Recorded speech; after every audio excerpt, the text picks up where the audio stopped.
Hello everyone, welcome back to my channel. I hope आप सबकी preparation अच्छी चल रही होगी। अभी हम अपने एमसीक्यूज़ आगे डिस्कस करने वाले हैं। प्रीवियस वीडियोस में हमने 1 to 6 एमसीक्यूज़ डिस्कस किए थे प्रीवियस ईयर पेपर में से। तो आज 7 to 14 एमसीक्यू हम डिस्कस करने वाले हैं। ओके, आज का हमारा फर्स्ट एमसीक्यू है बेसिक गेट डिटर्मिनेंट्स। एग्जाम में पूछा गया था बेसिक गेट डिटर्मिनेंट्स कौन सा है, तो आपको पता होना चाहिए gait determination is the observing the rhythm and pattern of the walking. Generally उसमें हम stance phase and swing phase assess करते हैं, and by assessing the key biological factors like pelvic tilt, knee flexion, step length and base of support. इसमें 6 movement include है। ये जो 6 movement है उसको हम बेसिक गेट डिटर्मिनेंट्स बोलते हैं। तो कौन सी 6 मूवमेंट है? फर्स्ट है pelvic rotation, then pelvic tilt, knee flexion, foot mechanism जो हिल टू फ्लैट फीट होता है, फिर होता है नी फ्लेक्शन, फिर लेटरल पेल्विक शिफ्ट। ओके, ये जो 6 मूवमेंट है उसको हम बोलते हैं बेसिक गेट डिटर्मिनेंट्स। तो अभी इसमें पूछा गया था what is the basic gait determinants about the 4 MCQ options.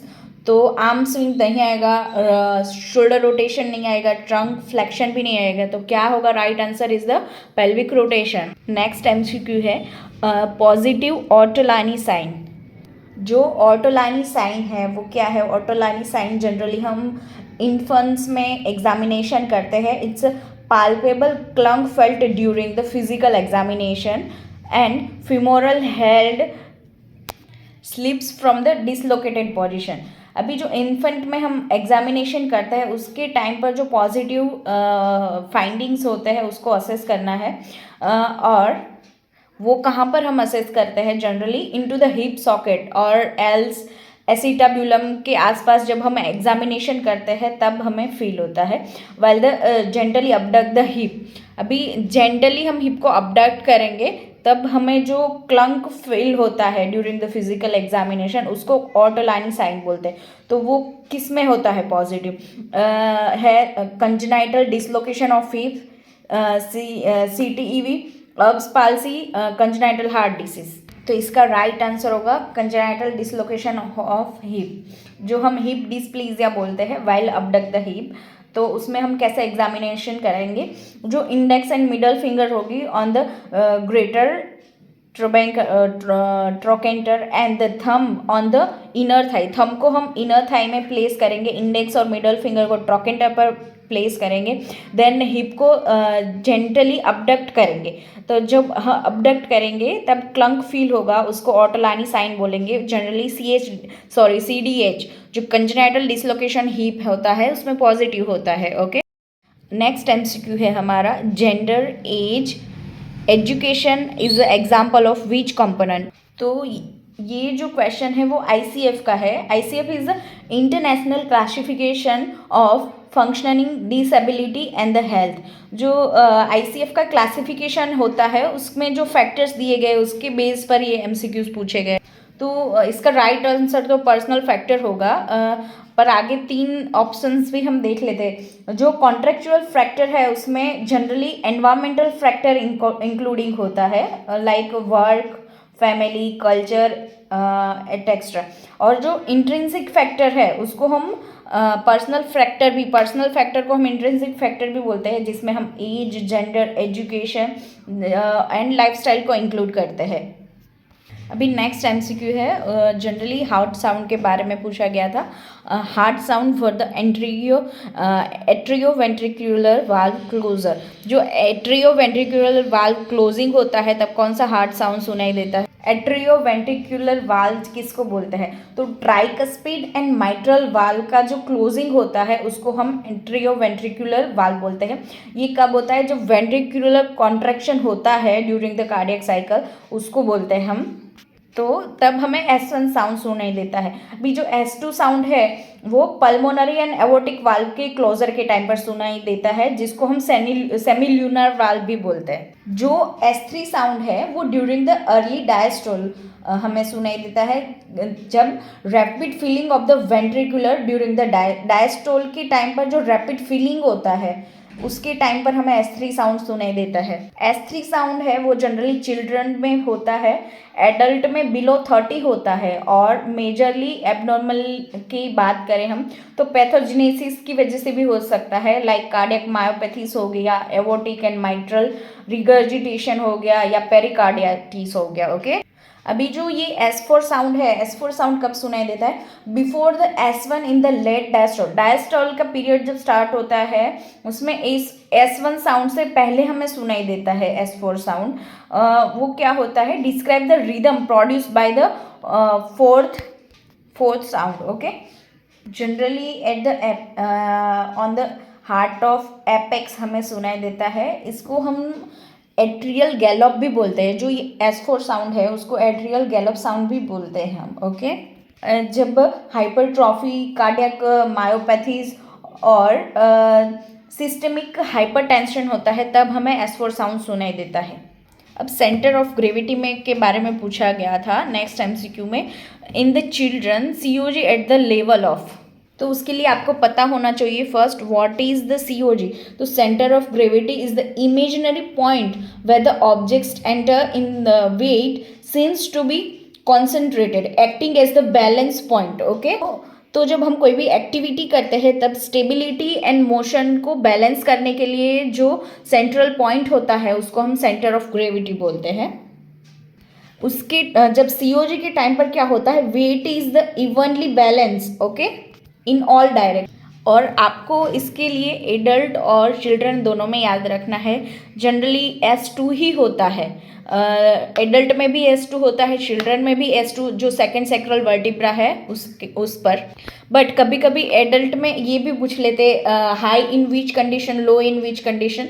तो in adult S2 level but in standing position and in low in the mid stance phase. Okay, sorry, least in the double support phase. जब swing phase के बाद जब double support phase start होता है तब सबसे कम होता है COG इन द एडल्ट, और मिड स्टेंस फेज में ड्यूरिंग द स्टैंडिंग और walking position second sacral vertebra के अराउंड COG हाई होता है। बट हमें यहाँ पर चिल्ड्रन में पूछा गया था तो इसका राइट आंसर है S2। नेक्स्ट MCQ में पूछा गया था based for the iontophoresis of the adherent scar. तो स्कार के लिए कौन सा एजेंट बेस्ड होता है फॉर द आयंटोफोरोसिस? तो उसके लिए आपको पता होना चाहिए व्हाट इज द आयंटोफोरोसिस। तो iontophoresis is the electrical current to pass the ionised medication through और for the localise treatment. Okay, जब हम इलेक्ट्रिकल मोडालिटीज यूज़ करते हैं उसके साथ हम जो electrical current to push the ionised medication के साथ हम करते हैं फॉर लोकलाइज्ड ट्रीटमेंट, तो उसको हम आयंटोफोरोसिस बोलते हैं। तो उसमें बहुत सारे एजेंट यूज़ होते हैं। तो यहाँ पर पूछा गया था स्कार के लिए कौन सा एजेंट बेस्ड होता है? तो स्कार के लिए क्लोराइड एजेंट बेस्ड होता है। ओके, इसमें एक और चीज़ याद रखनी है आपको एनोड और कैथोड के बारे में। तो जो पॉजिटिव इलेक्ट्रोड होता है वो एनोड होता है, और जो नेगेटिव इलेक्ट्रोड होता है वो कैथोड होता है। इसमें कई बार ये भी पूछ लेते हैं कि जॉइंट पेन के लिए हम कौन से एजेंट यूज़ करते हैं? तो जॉइंट पेन के लिए हम सैलिसिलेट यूज़ करते हैं। Okay, for the reduce inflammation and reduce pain. और पर्टिकुलर इन्फ्लामेशन और स्पाज्म के लिए पूछे तो लिडोकैनिन जो होता है इट्स वर्क लाइक एनेस्थेशिया और एनेस्थेटिक इफेक्ट। और उसके ऑप्शन में कई बार हम सोडियम सैलिसिलेट भी यूज़ करते हैं। ओके, और एक हाइपरहाइड्रोसिस के बारे में भी कभी कभी पूछे। जो हाइपरहाइड्रोसिस होता है जब it's condition of excessive sweating, तब हम सोडियम फ्लोराइड भी यूज़ करते हैं। तो आपको ये सारी चीज़ें याद रखनी है। बट यहाँ पर हमें पूछा गया था फॉर द एड्रेन स्कार, तो इसका राइट आंसर होगा क्लोराइड। बट आपको जॉइंट पेन, इन्फ्लामेशन, स्पाज्म और हाइपरहाइड्रोसिस इन सब के लिए याद रखना है। ओके, नेक्स्ट MCQ में पूछा गया था lesion affecting in the anterior horn cell and the peripheral nerve. तो आप सबको पता है इसका राइट आंसर होगा, सॉरी LMD लिखा है मैंने, LMN आता है, LMN कर देते हैं हम। तो जब भी क्या होता है एक्सोनल लेवल की इंजरी होती है, एंटीरियर हॉर्न सेल और स्पाइनल कॉर्ड डैमेज होता है, और पेरिफेरल नर्व इंजरी होती है तब लोअर मोटर न्यूरॉन डिसीज होते हैं।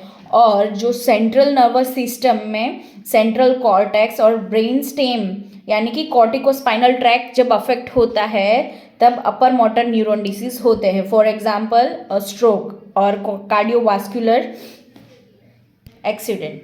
ओके, तो आपको याद रखना है एलिमेंट के एग्जांपल में best is the GBS, polio and ALS. जो amyotrophic lateral sclerosis, Guillain Barre syndrome and polio, ये 3-4 एग्जाम्पल है एलिमेंट के लिए। और जो अपर मोटर न्यूरॉन डिसीज है उसमें जनरली स्ट्रोक और सीवी आपको याद रखना है। ओके, अब लास्ट एमसीक्यू देखते हैं, not the list but last MCQ for today's lecture. Wolff's law के बारे में पूछा गया था। जो प्रिंसिपल ऑफ ट्रेनिंग है उसमें से एमसीक्यूज पूछते हैं कई बार, तो उसमें से पूछा गया था कि what is the Wolff's law.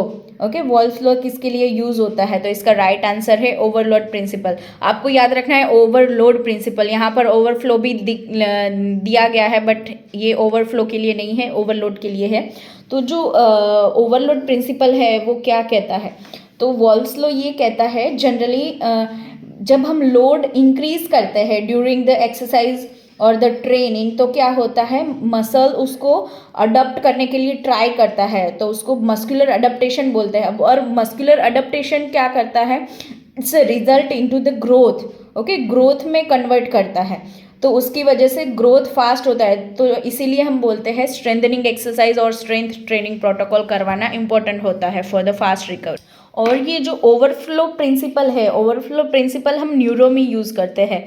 It's use for irradiation technique. जो पीएनएफ टेक्निक है उसमें जो इरेडिएशन होती है उसको ओवरफ्लो ट्रेनिंग बोलते हैं। उसमें क्या होता है, हम ज़्यादा स्ट्रॉन्ग करते हैं ताकि वो उसकी स्ट्रेंथ रेडिएट होती है वीकर साइड में, तो उसको बोलते हैं ओवरफ्लो प्रिंसिपल। अभी जो रिवर्सिबिलिटी ट्रेनिंग है, रिवर्सिबिलिटी प्रिंसिपल, वो क्या कहता है, रिवर्सिबिलिटी प्रिंसिपल ये कहता है body is the adaptation to the exercise are temporary and will reverse it training when we stop the training। Okay, जब हम ट्रेनिंग किसी भी ट्रेनिंग को स्टॉप करते हैं। वीडियो में इतना ही रखते हैं, नेक्स्ट वीडियो में हम और एमसीक्यूज डिस्कस करेंगे। Have a good day.